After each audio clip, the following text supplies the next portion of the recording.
Welcome to another episode of Chad Sports Talk. You don't know, my name's Chad. Take a dive with sports. And welcome to my continuing series of the top 50 position players of the NFL. This video installment will show the top 50 receivers / tight ends. Yeah, I know I said positions, and I could merge these two together because they both kind of evolved from the same position earlier on in the league, and then as the game progressed further along, the positions were then created per se. So I did lump these two together because statistically, you normally have a lot of these guys that have the same receiving yards and receptions and receiving touchdowns. But I know tight ends don't get a lot of attention because a lot of them do a lot of blocking, and then some do the receiving. So you got kind of a dual aspect with those guys. And I put them all together, and could I have done two separate videos? Yeah, I probably could have, but But before I dive into all that one and provide a brief history of these positions, go ahead, smash that thumbs up for me, especially like the content provided you. It really pleases YouTube guys. Help promote this channel out. You also subscribe. A lot of you guys are reviewing my work. I love you all for doing it. Now, many of you subscribe. This costs you a dime. It helps me provide more entertainment value for you. Now, going over some of the aspects of the receiver / tight end, as the NFL first started, both players were considered part of what was known as a split end, or an end, as they were called in the beginning of the game. In the earlier part of the game, as you probably already noticed through the past couple of videos, these guys, they played both sides of the ball because they limited the amount of substitutions you can have in a game. So a lot of these earlier players probably, they probably could have done better on one side or the other. Some of them have been player coaches. As you know, as my running backs, I had Lambeau up there as a running back, but he's better known as the head coach.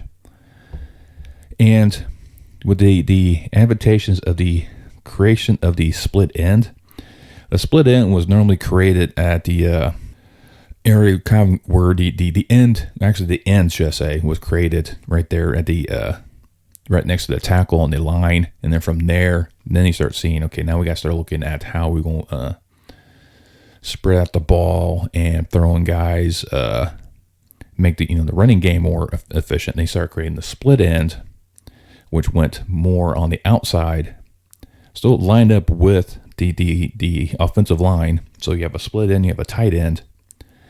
And then later on, the flanker showed up, which then was a step back from the line that flanked. And then they kind of went from there, and they start, creating the wing backs, split backs, half backs. I mean, the game was just evolved in so many different ways, different iterations of themselves. But all derives from the end of the original game as they progress further along. One of the big proponents of that split end position was Don Hudson, the great Green Bay Packer that was actually a 2-time MVP, and he created was the prototype of what the receiver is supposed to be and how it has evolved since then. And then we start looking at the tight end position is more created towards the start seeing that their ends were becoming split ends and receivers. So Paul Brown's actually looking like, I have guys that are pretty big. They can't really be receivers, but can't really be linemen. So they kind of create the tight end position, and that just blossomed from there. And you create the powerhouses that we know today. So that's a little bit of the history, kind of, convoluted mess somewhat. But as you know, the evolution of football continues to change. As you see, the stats from the earlier guys do not compare to what guys have today. One, don't play as many games,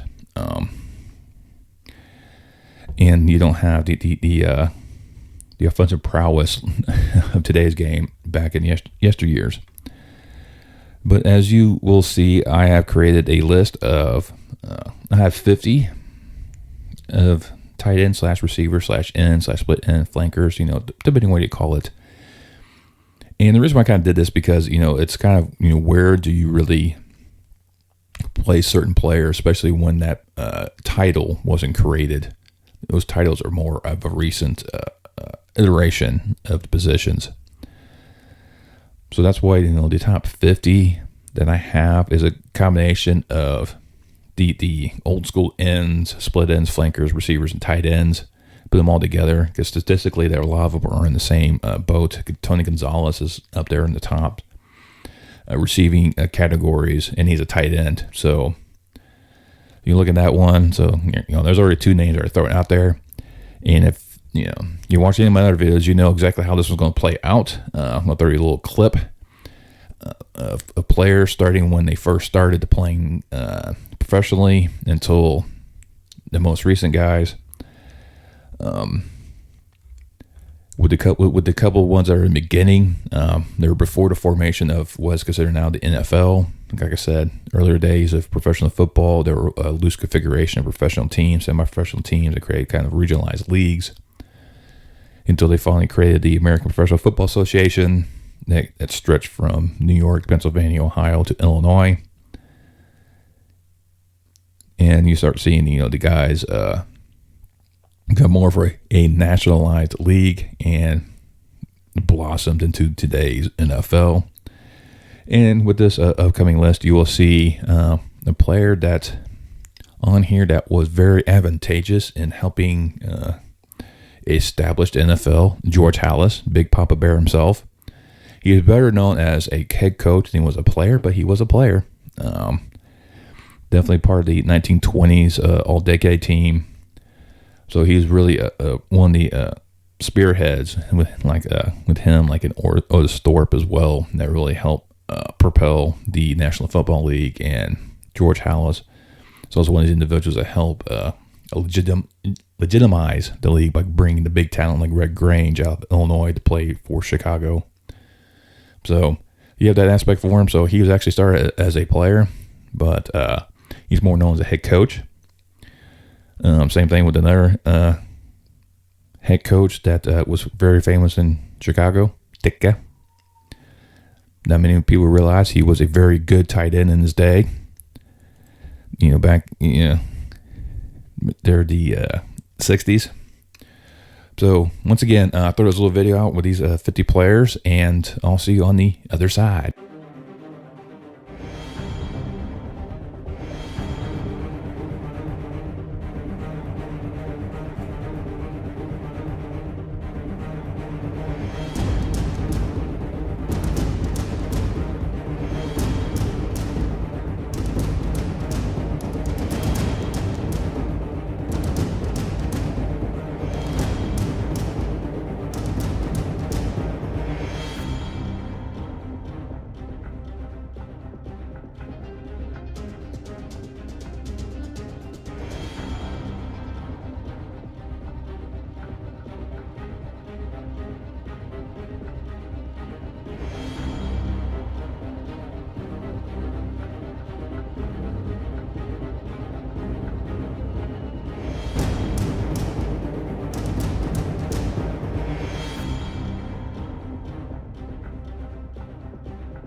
Well, I hope you enjoyed that little stroll down memory lane of dealing with some of these guys. And a lot of these guys are just, phenomenal. I mean, Jerry Rice is now the GOAT of receivers. He's a plateau where everyone has to reach to. Larry Fitzgerald is another great receiver. Don, like I said, Don Hudson was the catalyst for that position, for that for them to go that direction. And most of these players most of the players on this list, I actually remember watching a lot of them go and had great careers. The reason why I put Devin Hester on this list, I'm sure this one's going to create some flack, because he wasn't really a receiver. He was more of a returner. And when he tried to do receiver, he wasn't as good for some reason. Great returner. The league's all-time great in terms of returners, but I think that's the reason why I put him on here, because more of his returner aspect, and kind of give, hey, he's one of these guys you really have to watch out for.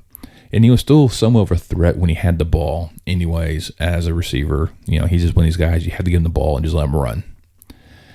And, with the invitation of a top 50 list, you're going to leave players out you shouldn't leave out. And there's no exception with this one. There are so many great receivers out there, and some of them I even forgot. Going through this list about the players that, I totally forgot about this guy. Like Donald Driver was one of them. He was a great receiver for the Packers. What was it about the Packers and Bears I always seem to highlight? I don't know. But yeah, there's a lot of receivers out there that I didn't bring up that probably should have, as well as other tight ends. So I created another 50 list. Normally I do the next 25, but with this one, because of the two positions, I did another 50 list. But this time I actually broke it down per position. So I did the next 30 receivers, the next 20 tight ends. Because there's, like I said, there's just so many receivers. When you have your teams run now about 4 or 5 receivers deep, maybe 3 tight ends deep, you're not going to get a lot of action to the tight ends, more to the receivers anyways. Tight ends are normally the guys you pick on. That's your last option when the receivers are open, or you're looking for that big target in a crowded field. If you go through to his big paws, he's going to grab it. But this is a list of another 50 players, 30 receivers, 20 tight ends that definitely viable for admiration and some great accolades.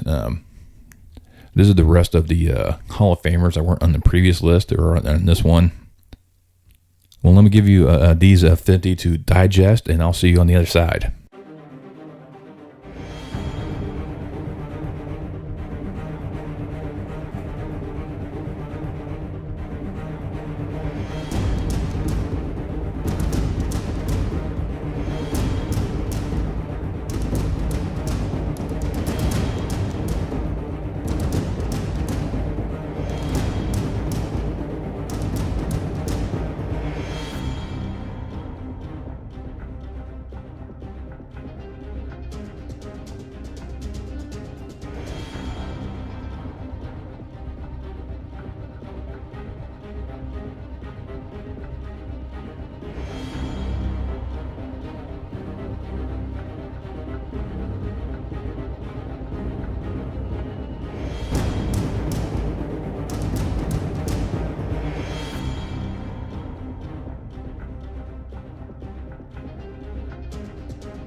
Now understand with these 100 players, there's a lot of players on here that people are going, what about him? What about him? And I get it. You're going to have that with any type of list people generate. Especially trying to come up with like the 50 or 100 or 10. I mean, there's just so many quality players that everyone has their own perspective and how each one rank and stack, basically. I know some of the ones out there that I really wanted to highlight and bring forward, but couldn't. Fred Arbanis was a great tight end during the AFL days. Didn't really get a lot of recognition. Todd Heap's another tight end I want to put in here. In terms of receivers, Eric Moulds, Deshaun Jackson, Joey Galloway were some of the receivers that I looked at that like had the numbers but didn't quite get up there. Tight ends like Raleigh Odoms and receivers Herman Moore were another couple of great players that I didn't put up in here. Debo Samuel's another current receiver. And Debo I kind of put in the category of the young guns. These are the guys you got to keep an eye on. These guys were definitely some players that I didn't put on there because they haven't been playing long enough, but they have pretty much some of the talent that you really, really want to look at, and I'm sure they'll surpass some of the players I put on this list here in a few years anyways, like Chris Godwin, DK Metcalf, AJ Brown, CD Lamb, the dynamic duo in Cincinnati, T. Higgins and Jamar Chase. Tyler Higbee could be a come up if he gets more playing time in the Rams passing offense, especially if Cup keeps getting, if Cup gets Cup and Odell Beckham are like that. Higbee could be the third option. But those are just like the rising stars. These are the guys you really have to look out for to be to look for those records, and if they can stay healthy and play in those offensive powerhouse teams, they'll get the numbers. Because if you look at any great quarterback, you at least have two good receivers that he throws to in his career, and at least a good running back. Because if you have all three of those aspects going, your quarterback's going to be running be one of the greats, because he'll be able to sustain himself, be able to pass off, he get the touchdowns, he get all those marks. Because as receivers that know how to get open or break tackles and run for touchdowns. You got running backs that help balance the defense because they'll start breaking huge runs. So the defenses are trying to figure out which one to stop first. If you stop one, you let the other one go. So it's one of these things that it's a constant chess match when you're looking on the battlefield of the gridiron. And you kind of see that, as you know, it's the quarterbacks, running backs, receivers. Most of these guys have multiple Super Bowl wins, Offensive Players of the Year, or NFL MVP awards, or Super Bowl MVP awards even. So talents of the NFL that none of these guys will have these stats without what my next list is going to be, and that is the offensive linemen. Yeah, once again, I am grouping players again with each other, even though each one is separate in how they handle their business. But if you don't have the big men up front, you don't have the field general be able to have the time to pick his targets or be able to create the holes for the running back to gouge the defenses. So it's imperative to have a outstanding offensive line. And that's what my next list is going to be. The top 50 offensive linemen of all time. These lists perfect by no means. These are my personal opinion, my perception of the top 50. Everyone has their own, like I said, own views of who's going to be the greatest. And I'm sure majority of the players I have on here, no one's going to disagree with. The fact that I left some of the newer guys off may deter some people. But like I said, for those rising stars, that is it. They're rising stars, and it'll just be a matter of time before they're up in there. But like I said, the next list is going to be my offensive linemen. I'll get that to as soon as I possibly can. These lists are actually taking longer than I originally thought, just because doing the research into this and just seeing the amount of talent in there, especially when you're looking at a position like wide receivers. I mean, there's just so many of them that played, and most of them teamed up with great teams like, Stallworth and Swan in the 70s for the Steelers. And then teams are just able to generate great receivers after another. With the 49ers, you had Jerry Rice, and great Terrell Owens, and Anquan Bolden. I mean, you still had Dwight Clark before that. So, yeah, how these teams have earned their elite status and won multiple championships and whatnot. So, I'm going to try to get that next list out to you as quickly as possible.